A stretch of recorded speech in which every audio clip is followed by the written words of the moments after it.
அகத்தியர்னு ஒரு ஞானிங்க, அகத்தியர் அப்படிங்கிற ஒரு ஞானி யாரை குறித்து சொல்றான்றத ஒரு வார்த்தையில சொல்லிடுறேன். ஜெகஜோதி ஒருவனை வணங்குவாயின்னு சொல்லிடுறாரு. யார் அந்த ஜெகஜோதி அப்படின்ற அதே அகத்தியர் சொல்றாரு.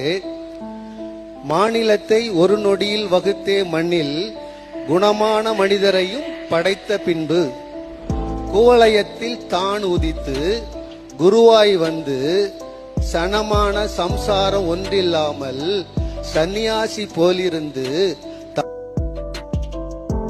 சித்தர்களை இருத்தி போட்டு அகண்டதலம் சென்றவரை அண்டுவாயேன்னு சொல்றாரு. யாரு அகண்டதலம் சென்றவர்? யாரு? நம்ம இயேசு. அந்த இயேசு கிறிஸ்துவ கடவுள் அல்ல, முஸ்லீம் கடவுள் அல்ல, இந்து கடவுள் அல்ல, அவருதான் கடவுள். அவர் இல்லாமல் ஒருவனும் பரலோகத்துக்கு போக முடியாது.